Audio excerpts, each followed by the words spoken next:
Harry Potter और आग का प्याला अध्याय 20 पहला काम। हैरी रविवार की सुबह उठा, कपड़े पहनने लगा और हरमाइनी की तलाश में निकल गया। वो उसे बड़े हॉल में गरुड़ द्वार की टेबल पर मिल गई। जिनी के साथ नाश्ता कर रही थी। हैरी का खाने का मन नहीं था। उसने इंतजार किया जब तक कि हरमाइनी ने दलिए का आखिरी कौर गले के नीचे नहीं उतार लिया। फिर वो उसे खींचकर मैदान में घूमने ले गया। वहां झील के चारों तरफ काफी देर तक घूमते हुए हैरी ने हरमाइनी को ड्रैगन और सीरियस के बारे में सब कुछ बताया। हालांकि हरमाइनी कारकारोफ के बारे में मिली सीरियस की चेतावनी के कारण दहशत में आ गई थी, लेकिन उसका मानना था कि इस वक्त ड्रैगन ज्यादा महत्वपूर्ण है। उसने हताशा से कहा, पहली चिंता तो तुम्हारे मंगलवार की शाम तक जिंदा रहने की है। कारकारोफ की चिंता हम बाद में कर लेंगे। वो 3 बार झील के चारों तरफ घूमे। ड्रैगन को काबू करने वाले आसान मंत्र को याद करने की कोशिश करते रहे। जब हल नहीं मिला तो वो लाइब्रेरी चले गए। ड्रैगन पर मिलने वाली हर पुस्तक निकाल कर टेबल पर रख ली। कुछ ही देर में वो और हरमाइनी ढेर सारी पुस्तक में अपने काम का मंत्र खोज रहे थे। सम्मोहन से नाखून तराशना, चमड़ी गलने का उपचार। ड्रैगन्स को मारना बहुत मुश्किल है क्योंकि उनकी मोटी चमड़ी में प्राचीन जादू है। इस जादू को सिर्फ बहुत शक्तिशाली मंत्र ही भेद सकता है। लेकिन सीरियस ने कहा था आसान मंत्र से काम हो जाएगा। चलो कुछ आसान मंत्रों की पुस्तक देखते हैं। हैरी ने एक पुस्तक पटकते हुए कहा, जिसका शीर्षक था उन लोगों के लिए जो ड्रैगनों से बहुत प्रेम करते हैं। हैरी मंत्रों की पुस्तकों का ढेर लेकर टेबल पर लौटा। हरमाइनी उसकी कोहनी के पास लगातार बोलती जा रही थी, देखो यहाँ रूप परिवर्तन के मंत्र तो हैं, लेकिन ड्रैगन का रूप बदलने से क्या फायदा होगा। मैं तो कहूंगी कि उसका रूप परिवर्तन करना सबसे अच्छा रहेगा, लेकिन इतने बड़े ड्रैगन का रूप परिवर्तन कैसे किया जा सकता है। तुमसे ये नहीं होगा। मुझे लगता है कि प्रोफेसर मैगोनागल भी ये काम नहीं कर पाएंगी। हाँ, तुम खुद पर मंत्र पढ़कर अपना रूप परिवर्तन कर सकते हो सकता है तुम्हें ज्यादा शक्तियां मिल जाएं, लेकिन ऐसे मंत्र आसान नहीं हैं। मेरा मतलब है हमने क्लास में उनके बारे में नहीं पढ़ा है। मैंने तो उनके बारे में सिर्फ इसलिए पढ़ लिया है क्योंकि मैं OWL के प्रैक्टिस पेपर्स के लिए उन्हें पढ़ रही हूँ। हरमाइनी, क्या तुम थोड़ी देर चुप रहोगी? मैं ध्यान केंद्रित करने की कोशिश कर रहा हूँ। हरमाइनी चुप हो गई, लेकिन इसके बावजूद हैरी ध्यान केंद्रित नहीं कर पाया। उसके दिमाग में उथल पुथल मची हुई थी। वो व्यस्त और परेशान लोगों के लिए मूलभूत मंत्र पुस्तक की विषय सूची को घूरता रहा, जिसके अध्याय थे तत्क्षण सिर के बाल उतारना, लेकिन ड्रैगनों के तो बाल ही नहीं होते। पिपरमेंट भरी सांस, इससे शायद ड्रैगन की आग उगलने की शक्ति और बढ़ जाएगी। सींगदार जीभ, इसकी उसे क्या जरूरत है। इससे ड्रैगन को एक और हथियार मिल जाएगा। ओह नहीं, वो दोबारा आ गया है। वो अपने जहाज पर क्यों नहीं पड़ता? हरमाइनी ने चिढ़कर कहा जब विक्टर क्रम लंगड़ाते हुए अंदर आया। चलो हैरी, हम वापस हॉल में चलते हैं। उसकी चहेतियां एक ही पल में खी खी करते हुए आ जाएंगी। यही हुआ। जब वो लाइब्रेरी से बाहर जा रहे थे तो कई लड़कियां पंजों के बल लाइब्रेरी के भीतर जाती दिखी। हैरी को उस रात मुश्किल से नींद आई। जब वो सोमवार की सुबह जागा तो उसने जिंदगी में पहली बार हॉगवर्ट्स से भागने के बारे में गंभीरता से विचार किया। लेकिन जब उसने नाश्ते के समय बड़े हॉल में चारों तरफ देखा तो वो इस बारे में सोच रहा था, महल छोड़ने का क्या मतलब होगा। ये इकलौती ऐसी जगह है जहां उसे खुशी मिलती थी। उसे लगा कि शायद वो अपने मम्मी डैडी के साथ भी खुश रहा होगा, लेकिन तब की उसे याद नहीं थी। आखिर वो इस नतीजे पर पहुंचा कि प्राइवेट ड्राइव में जाकर डडली के साथ रहने की बजाय ड्रैगन का सामना करना ठीक है। ये निर्णय लेने के बाद वो शांत हो गया। इसके बाद जब वो और हरमाइनी उठकर खड़े हुए तो उन्होंने देखा सेड्रिक डिगोरी मेहनत कश की टेबल से उठ रहा है। सेड्रिक को ड्रैगन के बारे में नहीं मालूम था। वो एकमात्र चैंपियन था जिसे ये बात नहीं मालूम थी, क्योंकि मैक्सिम और कारकारोफ ने फ्लर और क्रम को बता दिया होगा। हरमाइनी, मैं तुमसे ग्रीन हाउस में मिलता हूँ, हैरी ने कहा जब उसने सेड्रिक को हॉल से निकलते हुए देखा तो एक फैसला किया। चलो, मैं अभी आता हूँ। हैरी, तुम्हें देर हो जाएगी, घंटी बजने वाली है। मैं 1 मिनट में आता हूँ, ठीक है? जब तक हैरी संगमरमर की सीढ़ियों के पास पहुंचा, सेड्रिक ऊपर जा चुका था। उसके साथ 6th ईयर के बहुत से दोस्त थे। हैरी उन लोगों के सामने सेड्रिक से बात नहीं करना चाहता था, क्योंकि वो रीटा स्कीटर के लेख की बातें सुना सुना कर उसे ताना मारते। हैरी कुछ दूर रहकर सेड्रिक का पीछा करता रहा। सेड्रिक सम्मोहन के क्लासरूम की तरफ जा रहा था। हैरी को उपाय सूझा। सेड्रिक से थोड़ा पीछे रहकर उसने अपनी छड़ी निकाली और सावधानी से निशाना साधा। विदार्नो, हैरी का निशाना सही जगह लगा। सेड्रिक का बैग फट गया। उसमें रखे चर्म पत्र, कलम, किताबें फर्श पर गिर गईं। स्याही की बोतलें फूट गईं। चिंता मत करो, सेड्रिक ने परेशान आवाज में कहा जब उसके दोस्त उसकी मदद के लिए झुके। फ्लिटविक सर से कहना मैं आ रहा हूं, तुम लोग क्लास में जाओ। हैरी को इसी बात की उम्मीद थी। वो गलियारे में तेजी से सेड्रिक की तरफ बढ़ा। वहां सेड्रिक के अलावा कोई नहीं था। हाय, सेड्रिक ने उच्च रूप परिवर्तन मार्गदर्शिका पुस्तक उठाते हुए कहा जो स्याही में पूरी तरह भीग चुकी थी। मेरा बैग न जाने कैसे फट गया, नया था। सेड्रिक, हमें पहले काम में ड्रैगन को पार करना है, हैरी ने कहा। क्या? सेड्रिक ने ऊपर देखते हुए कहा। ड्रैगन, हैरी ने जल्दी से कहा ताकि प्रोफेसर फ्लिटविक ये देखने ना आए कि सेड्रिक कहाँ चला गया है। कुल 4 ड्रैगन हैं, हम में से हर एक के लिए एक, हमें उसे पार करना है। सेड्रिक ने उसे घूर कर देखा। शनिवार की रात से हैरी जिस दहशत में था उसमें से कुछ सेड्रिक की भूरी आंखों में दिखाई देने लगी थी। सेड्रिक ने धीरे से कहा, क्या तुम्हें पूरा यकीन है? बिल्कुल, मैंने उन्हें अपनी आंखों से देखा है। लेकिन तुम्हें ये बात कैसे पता चली? हमें ये बात नहीं मालूम होनी चाहिए। उसे छोड़ो। लेकिन मैं अकेला ही नहीं हूँ जिसे ये बात मालूम है। फ्लर और क्रम भी अब तक ये बात जान चुके होंगे। मैक्सिम और कारकारोफ ने ड्रैगन देख लिए थे। सेड्रिक उठकर खड़ा हुआ। उसके हाथ में स्याही भरी कलम, चर्मपत्र और पुस्तक थी। उसने हैरी को घूर कर देखा। उसकी आंखों में हैरानी का, लगभग संदेह का भाव था। उसने पूछा, तुम मुझे क्यों बता रहे हो? हैरी ने अविश्वास से उसे देखा। उसे यकीन था अगर सेड्रिक खुद ड्रैगन देख लेता तो ये सवाल नहीं पूछता। हैरी बिना किसी तैयारी के अपने बुरे से बुरे दुश्मन को भी उन ड्रैगनों के सामने नहीं जाने देता। हाँ, जब तक वो मेलफॉय या स्नैप न हो। ये न्यायपूर्ण है ना? हैरी ने कहा। हम सब जानते हैं, अब हम सब बराबरी पर हैं। सेड्रिक अब भी उसे शक भरे अंदाज से देख रहा था। तभी हैरी ने ठक ठक की आवाज सुनी। उसने पीछे मुड़कर देखा। बावरे नैन मूडी पास के ही क्लासरूम से बाहर निकल रहे हैं। मेरे साथ चलो पॉटर, वो गुर्राकर बोले। डिगोरी, तुम अपनी क्लास में जाओ। प्रोफेसर, मुझे जड़ी बूटी विज्ञान की क्लास में जाना है। उसकी चिंता छोड़ो पॉटर, मेरे ऑफिस में चलो। हैरी उनके पीछे चल दिया। वो सोच रहा था उसके साथ क्या होने वाला है। कहीं मूडी डंबलडोर के पास जाकर हैग्रिड के बारे में बता तो नहीं देंगे, या फिर हैरी को नेवले में तो नहीं बदल देंगे। हैरी ने सोचा अगर वो नेवला बन गया तो उसे ड्रैगन के पार जाने में आसानी होगी। वो बहुत छोटा हो जाएगा और 50 फुट की ऊंचाई से ड्रैगन उसे नहीं देख पाएगी। वो मूडी के पीछे ऑफिस में पहुंच गया। मूडी ने धीरे से कहा, तुमने अभी अभी बहुत अच्छा काम किया है पॉटर। हैरी को समझ नहीं आया वो क्या कहे, क्योंकि उसे उनसे इस प्रतिक्रिया की उम्मीद नहीं थी। बैठ जाओ। हैरी बैठ गया, चारों तरफ देखने लगा। वो पिछले 2 टीचर्स के कार्यकाल में इस ऑफिस में आ चुका है। प्रोफेसर लॉकहार्ट के ज़माने में प्रोफेसर लॉकहार्ट की मुस्कुराती तस्वीरें लगी रहती थीं और ल्यूपिन यहाँ रहते थे तो यहाँ कोई न कोई आकर्षक गुप्त प्राणी रखा रहता था। उनके डेस्क पर एक बड़ा चटका हुआ कांच का लट्टू था। देखते ही हैरी पहचान गया ये मुखबिर यंत्र था। उसके पास भी मुखबिर यंत्र था, हालांकि वो मूडी के मुखबिर यंत्र से बहुत छोटा था। गुप्त कलाओं को पकड़ने के मेरे यंत्र पसंद आए। उस कमरे में बहुत सी अजीब चीजें थीं। सुनहरे टेलीविजन, एरियल जैसी एक चीज थी जिससे धीमी धीमी आवाज आ रही थी। एक आईना टंगा था लेकिन उसमें कमरे का प्रतिबिंब नहीं दिख रहा था। गुप्त कलाओं को पकड़ने के मेरे यंत्र पसंद आए, मूडी ने कहा जो हैरी को गौर से देख रहे थे। वो क्या है? हैरी ने सुनहरे एरियल की तरफ इशारा किया। मूडी बोले, गोपन संवेदक है, किसी के झूठ बोलते ही ये कंपन करने लगता है। जाहिर है यहाँ इसका कोई फायदा नहीं है। हर विद्यार्थी झूठ बोलता है क्योंकि उसने अपना होमवर्क नहीं किया होता। मैं जब से यहाँ आया हूँ लगातार कंपन कर रहा है। मुझे अपने मुखबिर यंत्र को इसलिए बंद करना पड़ा क्योंकि इसकी सीटी हमेशा बजती रहती है। ये बहुत ही संवेदनशील है। जाहिर है ये विद्यार्थियों के गलत काम के अलावा बहुत सी महत्वपूर्ण चीजें पकड़ सकता है। और ये आईना किस लिए है? ओह, ये तो मेरा शत्रु आईना है। मेरे शत्रु चारों तरफ मंडराते हुए दिखते हैं। जब तक कि मुझे उनकी आंखें नहीं दिख जाती तब तक मुझ पर कोई मुश्किल नहीं आ सकती और उस वक्त मैं अपना संदूक खोल लेता हूँ। उन्होंने हल्के से रूखी हंसी हंसते हुए खिड़की के नीचे रखे एक संदूक की तरफ इशारा किया। संदूक में एक कतार में 7 चाबियों के छेद थे। तो तुमने फैसला किया तुम ड्रैगन से कैसे निपटोगे? हैरी झिझका।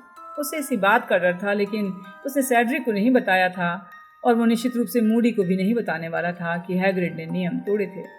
ठीक है, मूडी ने बैठते हुए कहा। धोखा देना जादूगरी के त्रिकोणीय टूर्नामेंट का पारंपरिक हिस्सा है और ऐसा हमेशा से है। मैंने धोखा नहीं दिया है, ये मुझे संयोग से पता चल गया। मूडी मुस्कुराए। मैं तुम्हें दोष नहीं दे रहा हूँ, मैं तो शुरू से ही डंबलडोर से कह रहा हूँ कि वो चाहे जितने आदर्श बन जाएं, लेकिन कारकारोफ और मैक्सिम से इसकी उम्मीद नहीं की जा सकती। वो डंबलडोर को हराना चाहते हैं, साबित करना चाहते हैं कि डंबलडोर इंसान है। मूडी रूखी हंसी हंसने लगे और उनकी जादुई आंख तेजी से घूमने लगी। तो तुमने क्या सोचा है, ड्रैगन को कैसे पार करोगे? हैरी ने कुछ नहीं कहा। मैं इसका तरीका नहीं बताऊंगा, मैं पक्षपात नहीं करता, और पहली सलाह यही है, अपनी शक्तियों का लाभ उठाओ। हैरी ने मुंह से ना चाहते हुए भी कहा, मेरे पास कोई शक्ति नहीं है। बेवकूफी भरी बातें मत करो। अगर मैं कहता हूं कि तुम्हारे पास शक्ति है तो जरूर होगी। तुम कौन सा काम अच्छे तरह से कर सकते हो? इसका जवाब बहुत आसान था, क्विडिच, उसने धीरे से कहा। सही कहा। उनकी जादुई आंख बिल्कुल स्थिर हो गई। जैसा कि मैंने सुना है तुम बहुत अच्छा उड़ लेते हो, लेकिन मुझे झाड़ू ले जाने की इजाजत नहीं है। मेरे पास सिर्फ जादुई छड़ी होगी।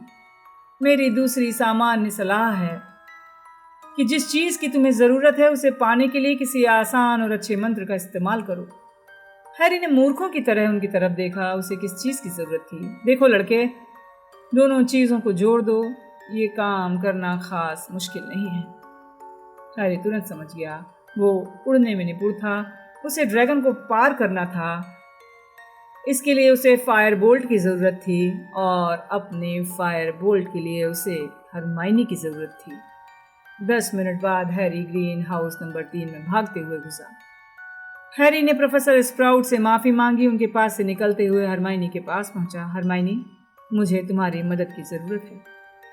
तुम्हें क्या लगता है मैं क्या करने की कोशिश कर रही हूँ हैरी? उसने फुसफुसाकर कहा। जिस फड़फड़ाती झाड़ी को वो तराश रही थी उसके ऊपर उसकी आंखें चिंता के कारण गोल हो गई। हरमाइनी, मुझे कल दोपहर तक आवाहन सम्मोहन में निपुण होना है। उन्होंने जमकर प्रैक्टिस की, लंच तक नहीं किया। इसके बजाय लंच के दौरान वो एक खाली क्लासरूम में गए जहां हैरी ने कई चीज़ों को कमरे के पार अपनी तरफ उड़ाने की भरसक कोशिश की। उसे इस काम में काफ़ी दिक्कत हो रही थी। पुस्तक और कलम तो आधी दूर तक आ जाती, लेकिन फिर पत्थर की तरह फर्श पर गिर जाती। ध्यान केंद्रित करो हैरी, ध्यान केंद्रित करो। तुम्हें क्या लगता है मैं क्या कर रहा हूँ? लेकिन न जाने क्यों मेरे दिमाग में एक गंदी सी बड़ी ड्रैगन मादा बार बार आ जाती है। ठीक है, मैं दोबारा कोशिश करता हूँ। प्रैक्टिस के लिए वो अपनी ज्योतिष की क्लास छोड़ना चाहता था, लेकिन हरमाइनी ने इनकार कर दिया। वो अंकों का जादुई महत्व की क्लास नहीं छोड़ेगी। हैरी को मजबूरन 1 घंटे से ज्यादा समय तक प्रोफेसर ट्रिलोनी को झेलना पड़ा, जो ये बताती रही कि इस समय शनि और मंगल की स्थिति ऐसी है कि जुलाई में पैदा हुए लोगों को अकस्मात और हिंसक मृत्यु का बहुत ज्यादा खतरा है। अच्छा, ये तो बहुत अच्छी बात है, क्योंकि उसे बहुत तेज गुस्सा आ गया था। बशर्ते मैं घिसट के ना मरूं, मैं ज्यादा समय तक कष्ट नहीं उठाना चाहता, हैरी ने जोर से कहा। एक पल के लिए रॉन ने उसकी तरफ देखा। ऐसा लगा जैसे वो हंसने वाला हो।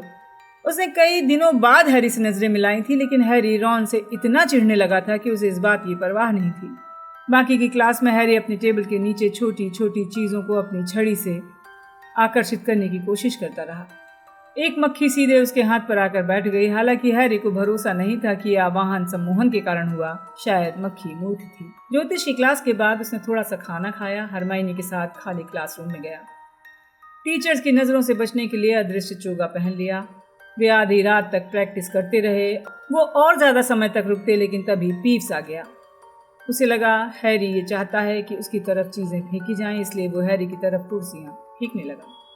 वो जानते थे आवाजें सुनकर फिल्च वहां आ सकता है। हैरी और हरमाइनी जल्दी से कमरे के बाहर निकल गए। गरुण द्वार हॉल में आ गए। रात को 2 बजे हैरी अंगीठी के पास खड़ा हुआ था। उसके आसपास बहुत सी चीजों का ढेर लगा था, जिसमें किताबें, कलम, उल्टी कुर्सियां, नेविल का मेंढक ट्रेवर थे। सिर्फ आखिरी आधे घंटे में ही हैरी आवाहन मंत्र में निपुण हो पाया था। हरमाइनी ने थके लेकिन खुश अंदाज में कहा, ये बेहतर है हैरी, ये पहले से बहुत बेहतर है। हाँ, अब पता चल गया है। अगली बार जब मुझे किसी मंत्र में निपुणता हासिल करनी हो तो क्या करना है। हैरी ने पुरातन लिपियों की डिक्शनरी हरमाइनी की तरफ फेंकते हुए कहा, ताकि वो दोबारा कोशिश कर सके। मुझे ड्रैगन से डरा देना, ठीक है? उसने एक बार फिर छड़ी उठाई। आगमनो डिक्शनरी, भारी पुस्तक हरमाइनी के हाथ से निकलकर हैरी की तरफ उड़ी और हैरी ने उसे पकड़ लिया। हरमाइनी ने खुश होते हुए कहा, हैरी, मुझे लगता है तुम इसमें पारंगत हो गए हो। बस ये कल मेरा साथ दे जाए। फायर बोल्ट इन चीज़ों की अपेक्षा बहुत दूर रहेगी, वो महल के अंदर रहेगी, जबकि मैं बाहर मैदान में रहूँगा। उससे कोई फर्क नहीं पड़ता। अगर तुम सचमुच अच्छे से ध्यान केंद्रित करोगे तो वो ज़रूर आएगी। हैरी, अच्छा ये है कि हम थोड़ी देर सो लें, तुम्हें नींद की ज़रूरत है। आवाहन सम्मोहन मंत्र सीखने के लिए हैरी इतना ध्यान केंद्रित कर रहा था कि उसकी दहशत कम हो गई थी। स्कूल में माहौल तनाव और रोमांच से भरा हुआ था। क्लासें दोपहर को जल्दी खत्म होने वाली थी ताकि सभी विद्यार्थी ड्रैगनों के बाड़े तक पहुंच सके। हालांकि विद्यार्थियों को ये बात पता नहीं थी कि वहां ड्रैगन है। हैरी खुद को अपने आसपास के सभी लोगों से बिल्कुल अलग थलग महसूस कर रहा था। भले ही उसके पास से गुजरते हुए वो उसे गुड लक कह रहे हों या फुसफुसा कर कह रहे हों, हम तुम्हारे लिए रुमाल तैयार रखेंगे पॉटर।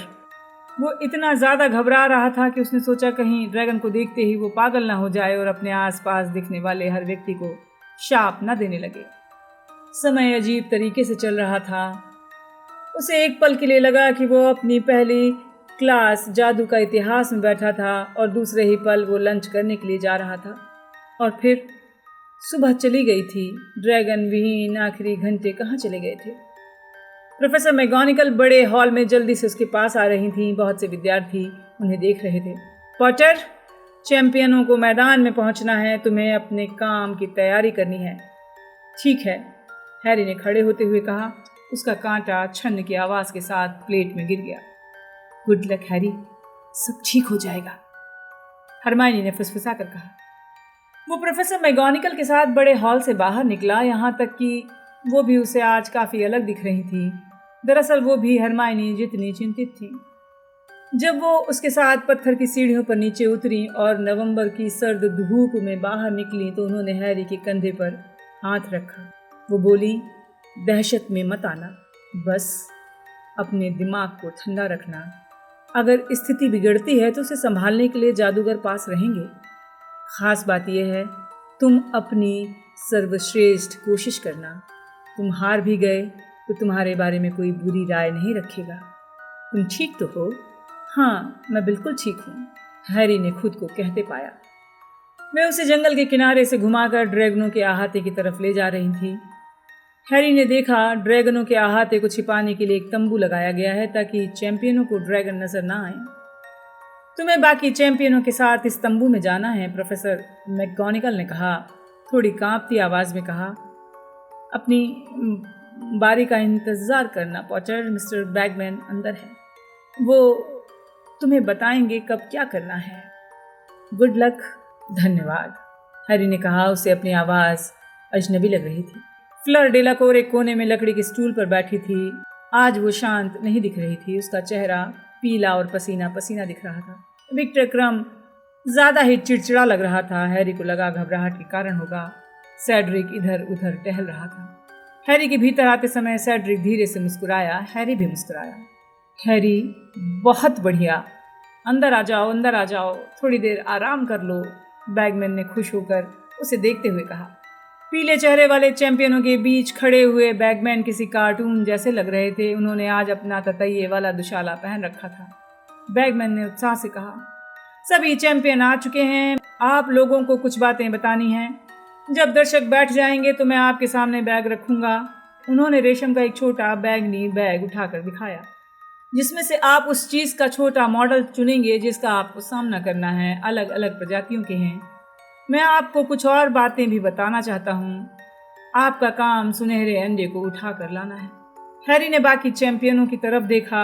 सेड्रिक ने यह दिखाने के लिए सिर हिलाया कि वो बैगमैन के शब्दों का मतलब समझ गया है। फ्लर डेलाकोर और क्रम ने कोई प्रतिक्रिया नहीं की। शायद उन्हें ये लग रहा होगा कि अगर उन्होंने अपना मुंह खोला तो उन्हें उल्टी हो सकती है। कुछ ही समय बाद चैंपियनों और दर्शकों के आने की आवाजें आने लगी।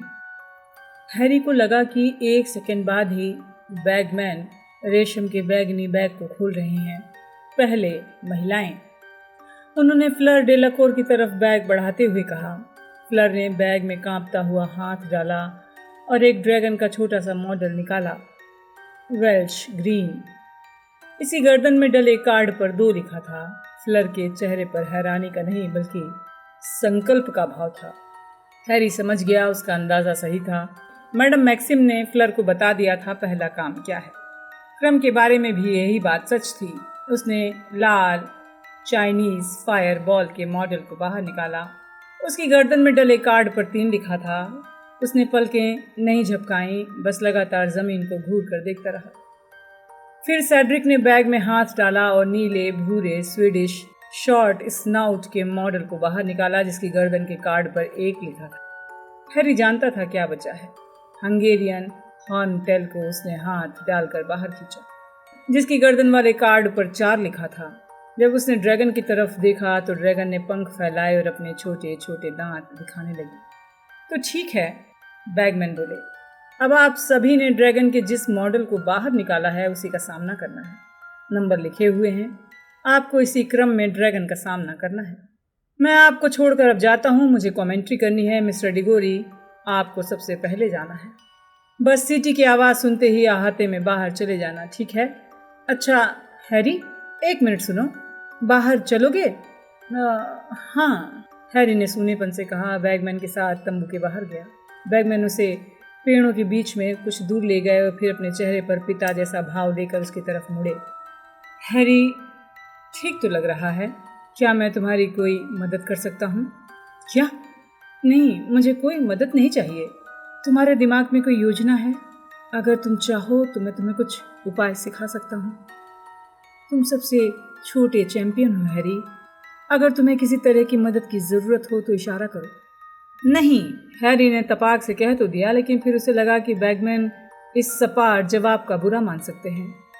उसने बात संभालने के लिए जोड़ा, नहीं, मैंने फैसला कर लिया है कि मैं क्या करने वाला हूँ, धन्यवाद। बैगमैन ने उसे आंख मारते हुए कहा, किसी को भी पता नहीं चलेगा हैरी। नहीं, मुझे कोई दिक्कत नहीं है, हैरी ने कहा। वो सोचने लगा, उसे लोगों से यही वाक्य क्यों कहना पड़ रहा है। हालांकि सच तो यह है कि वो बहुत दिक्कत में था। तभी कहीं से सीटी बजने की आवाज़ आई। हे भगवान, मुझे भागना पड़ेगा, बैगमैन दहशत में बोले और चले गए। हैरी तंबू में वापस जाने लगा। उसने देखा सेड्रिक तंबू से बाहर निकल रहा था। उसका चेहरा पहले से ज़्यादा हरा दिख रहा था। हैरी ने उसे गुड लक कहा, लेकिन उसके मुंह से शब्द की बजाय सिर्फ एक हुंकार निकली।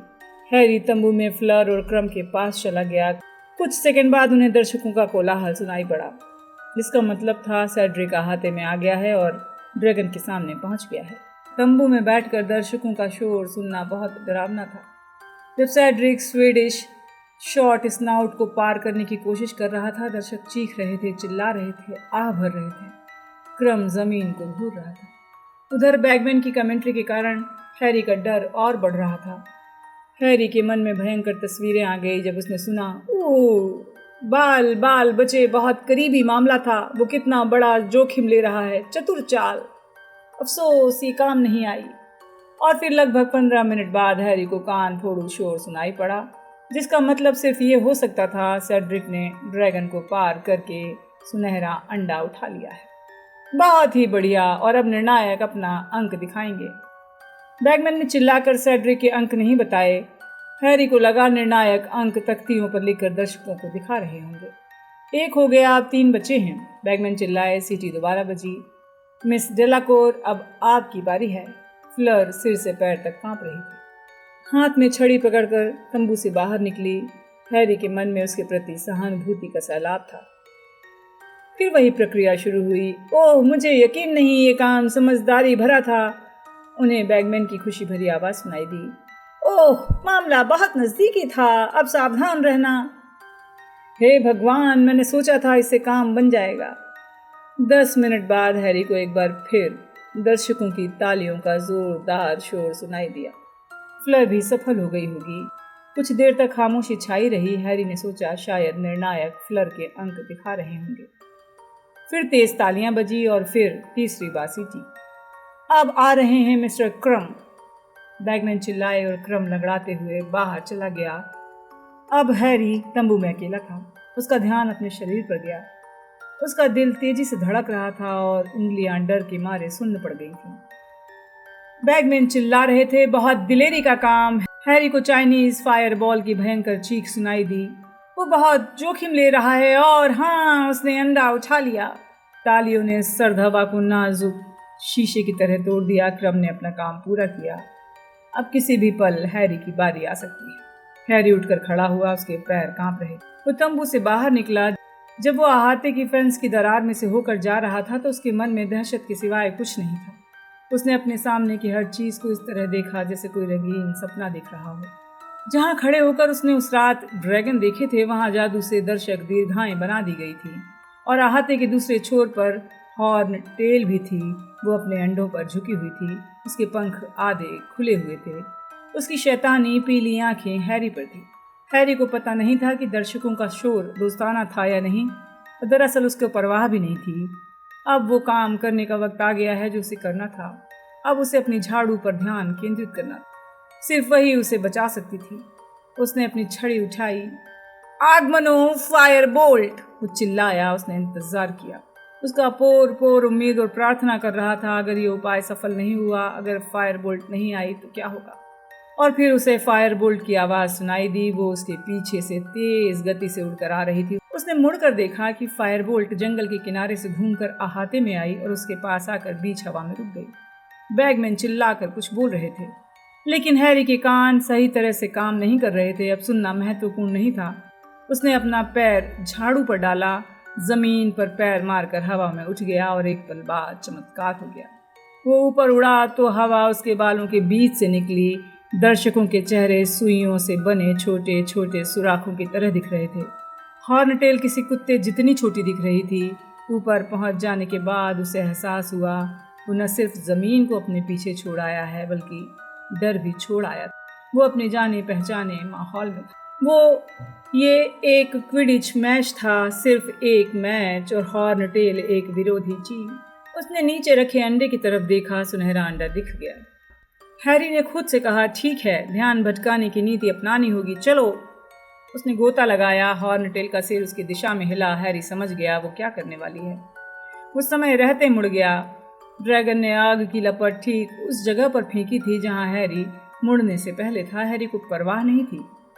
ये तो क्विडिच में पहलवान से बचने की तरह था, इससे ज्यादा कुछ नहीं था। बहुत अच्छे, वो तो कमाल का उड़ता है, बैगमैन चिल्लाए जब दर्शक चीखे और आंखें फाड़ कर देखने लगे। मिस्टर क्रम, क्या आप देख रहे हैं?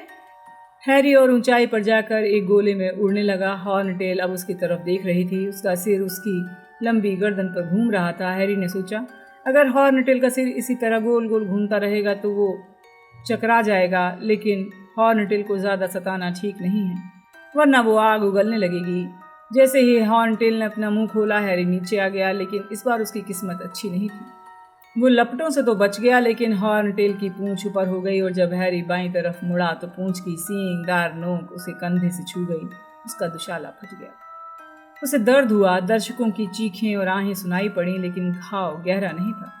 अब वो हॉर्नटेल के पीछे की तरफ उड़ने लगा। उसे अचानक एक संभावना नजर आई। ऐसा लगा कि हॉर्नटेल उड़ना नहीं चाहती थी। वो अपने अंडों की सुरक्षा को लेकर चिंतित थी। हालांकि वो कसमसा रही थी, लेकिन वो अंडों से ज्यादा दूर जाने से घबरा रही थी। मगर हैरी को उसे ऐसा ही करने के लिए मजबूर करना था, वरना वो कभी अंडों के पास नहीं पहुंच पाएगा। चतुराई भरी नीति थी और ये काम सावधानी से धीरे धीरे वो करने लगा। वो उड़ने लगा, पहले इधर फिर उधर, पर वो ज्यादा पास नहीं उड़ रहा था। उसे डर था कहीं हॉर्नटेल फिर से आग न उगले, लेकिन फिर भी वो इतना खतरा जरूर उत्पन्न कर रहा था कि हॉर्नटेल की आंखें उस पर जमी रहें। हॉर्नटेल का सिर डगमगाता रहा। वो उसे अपनी ऊंची पुतलियों से देखती रही। उसके दांत नजर आ रहे थे। हैरी और ऊंचाई पर पहुंचकर उड़ने लगा। हॉर्नटेल का सिर भी ऊपर हो गया। उसकी गर्दन तन चुकी थी। वो अपना सिर ऐसे हिला रही थी जैसे कोई सांप सपेरे के सामने सिर हिलाता है। हैरी कुछ फुट और ऊपर हुआ। हॉर्नटेल परेशान होकर गरजी। हैरी उसके लिए मक्खी की तरह था जिसका वो कचूमर बनाना चाहती थी, लेकिन हैरी इतनी ज्यादा ऊंचाई पर था कि वो कुछ नहीं बिगाड़ सकती थी। उसने हवा में आग उगली। हैरी बच गया। हॉर्नटेल का जबड़ा चौड़ा हो गया। आ जाओ, हैरी बुदबुदाया और उसे ललचाते हुए इधर उधर उड़ता रहा। आ जाओ, मुझे पकड़ो, ऊपर और ऊपर। ड्रैगन ने आखिरकार पीछे हटकर अपने बड़े काले पंख फैलाए और फिर हैरी ने गोता लगा दिया। इससे पहले कि ड्रैगन समझ पाती हैरी ने क्या किया है, वो कहाँ गायब हो गया है। हैरी पूरी तेजी से जमीन की तरफ, उन अंडों की तरफ था जिनकी रक्षा ड्रैगन अब नहीं कर रही थी। उसने अपने हाथ अपनी फायर बोल्ट पर से हटाए और सुनहरे अंडे को पकड़ लिया और फिर बहुत तेजी से अब वो दर्शक दीर्घा के ऊपर उड़ रहा था। भारी अंडा सही सलामत उसकी बाह में था। तभी उसे लगा जैसे किसी ने दर्शकों के शोर सुनने वाला बटन दबा दिया हो। पहली बार वो दर्शकों के शोर के प्रति जागरूक हुआ जो चीख रहे थे और उतनी जोर से तालियां बजा रहे थे जितनी वर्ल्ड कप में आयरलैंड के समर्थक बजा रहे थे। जरा देखो तो सही, जरा देखो तो सही, हमारा सबसे छोटा चैंपियन अपने अंडे तक सबसे जल्दी पहुंचा है। अब मिस्टर पॉटर के जीतने की संभावना उतनी कम नहीं है जितनी हमें पहले लग रही थी। बैगमैन चिल्ला रहे थे। हैरी ने देखा ड्रैगनों के रखवाले हॉर्नटेल को काबू में करने के लिए भाग कर आ रहे हैं। ड्रैगनों के अहाते के गेट पर प्रोफेसर मैगोनिगल, प्रोफेसर मूडी और हैग्रिड उससे मिलने के लिए आ रहे थे। वो सब उसकी तरफ देखकर हाथ हिला रहे थे। इतनी दूरी से भी उनकी मुस्कुराहटें साफ दिख रही थीं। वो दोबारा दर्शक दीर्घा के ऊपर उड़ने लगा। भीड़ के शोर के कारण उसके कान का पर्दा फट रहा था। हफ्तों बाद पहली बार उसका दिल हल्का हुआ था। उसने अपना पहला काम पूरा कर लिया था और वो जिंदा बच गया था। जैसे ही वो फायर बोल्ट से उतरा, प्रोफेसर मैगोनिगल बोली, बहुत बढ़िया पॉटर। वो किसी की भी तारीफ कम ही करती थी, इसलिए उनके मुंह से ये तारीफ बहुत बड़ी थी। उसने देखा उसके कंधे की तरफ इशारा करते समय उनका हाथ कांप रहा था। निर्णायकों के तुम्हारा स्कोर बताने से पहले तुम्हें मैडम पॉम्फ्री के पास जाना होगा। वो डिगोरी का भी इलाज कर रही हैं। तुमने ये कर दिया हैरी, तुमने ये कर दिया, वो भी हॉर्नटेल के खिलाफ। तुमने चार्ली की बात तो सुनी ही होगी कि हॉर्नटेल सबसे खूंखार थी। धन्यवाद हैग्रिड, हैरी ने जोर से कहा ताकि हैग्रिड आगे बोलकर भांडा फोड़ न कर दे कि उसने हैरी को ड्रैगन दिखाए थे। प्रोफेसर मूडी खुश थे। उनकी जादुई आंख चारों तरफ नाच रही थी। वो बोले, आसान रास्ता सर्वश्रेष्ठ होता है पॉटर। प्रोफेसर मैगोनिगल ने हैरी से कहा, चलो फर्स्ट एड टेंट में जाओ। हैरी आहत से बाहर चला गया। वो हाँफ रहा था। उसने देखा मैडम पॉम्फ्री दूसरे तंबू के दरवाजे पर खड़ी हुई चिंतित थी। ड्रैगन, उन्होंने हिकारत भरे स्वर में कहा और हैरी को अंदर खींच लिया। कैनवास के पार से सेड्रिक की परछाई दिख रही थी। सेड्रिक को ज्यादा चोट नहीं लगी थी। वो बैठा हुआ था। मैडम पॉम्फ्री हैरी के कंधे की जांच कर रही थी। पिछले साल दमपिशाच, इस साल ड्रैगन, न जाने अगले साल इस स्कूल में क्या आएगा। तुम किस्मत वाले हो। घाव गहरा नहीं है, लेकिन इसे भरने से पहले इसकी सफाई करनी पड़ेगी। उन्होंने घाव को पीले द्रव से साफ किया। घाव में से धुआं उठा और दर्द हुआ, लेकिन फिर मैडम पॉम्फ्री ने उसके कंधे पर अपनी छड़ी रख दी। घाव तत्काल भर गया। अब 1 मिनट शांति से बैठो बैठो, इसके बाद ही अपना स्कोर देखने जाना। वो जल्दी से तंबू के बाहर गईं। हैरी को सुनाई दिया। वो अगले खंड में सेड्रिक के पास जाकर पूछ रही थी, कैसा लग रहा है डिगोरी? हैरी चुपचाप नहीं बैठना चाहता था। वो रोमांचित था। उठकर खड़ा हुआ। वो देखना चाहता था बाहर क्या हो रहा है, लेकिन वो दरवाजे के पास पहुंच पाता इसके पहले ही 2 लोग धड़धड़ाते हुए अंदर घुस आए। हरमायनी और उसके ठीक पीछे रॉन था। हैरी, बहुत कमाल का काम किया, हरमायनी ने चहकती हुई आवाज में कहा। उसके चेहरों पर नाखूनों के निशान थे। उसने डर के मारे खुद को ही नोच लिया था। बहुत अद्भुत, बहुत ही अद्भुत। हैरी ने रॉन को देखा। उसका चेहरा सफेद था। वो हैरी को ऐसे घूर रहा था जैसे वो कोई भूत हो। हैरी, जिसने भी तुम्हारा नाम आग के प्याले में डाला था, मुझे लगता है वो तुम्हारी जान लेना चाहता था, उसने बहुत गंभीरता से कहा। ऐसा लगा जैसे पिछले कुछ सप्ताह चली लड़ाई कभी हुई ही ना हो। ऐसा लगा जैसे हैरी आग के प्याले में अपना नाम निकलने के बाद रॉन से पहली बार मिल रहा हो। अच्छा, तो ये बात तुम्हें समझ में आ गई, हैरी ने ठंडेपन से कहा, लेकिन समझने में तुम्हें बहुत वक्त लग गया। हरमायनी उन दोनों के बीच घबराई हुई खड़ी थी। वो कभी हैरी को तो कभी रॉन को देख रही थी। रॉन ने अपना मुंह खोला। हैरी जानता था रॉन माफ़ी मांगने वाला है, लेकिन अचानक उसे लगा कि वो रॉन के माफ़ी मांगने वाले शब्द नहीं सुनना चाहता। रॉन के माफ़ी मांगने से पहले हैरी ने कहा, चलो ठीक है, अब पुरानी बातें भूल जाओ। नहीं, मुझे ऐसा नहीं करना चाहिए था, रॉन ने कहा। भूल भी जाओ, हैरी ने कहा। रॉन उसकी तरफ देखकर मुस्कुराया। हैरी भी मुस्कुरा दिया। हरमायनी रोने लगी। हैरी ने परेशानी से पूछा, इसमें रोने वाली क्या बात है? तुम दोनों बहुत मूर्ख हो, वो चिल्लाई।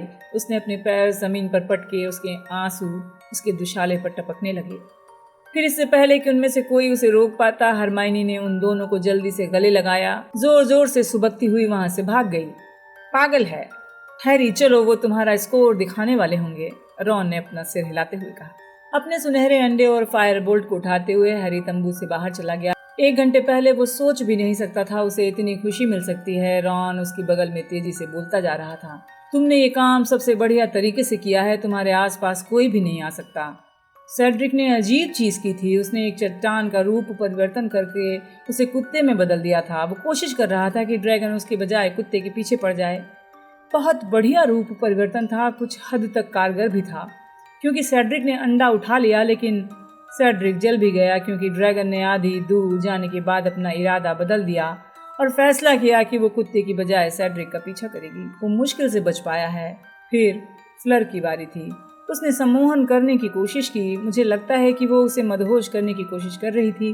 वो कामयाब भी हो गई थी क्योंकि ड्रैगन की नींद लग गई थी, लेकिन खर्राटे लेते समय ड्रैगन के मुंह से लपट बाहर निकली। फ्लर की स्कर्ट में आग लग गई। उसने अपनी छड़ी से पानी निकालकर आग बुझाई।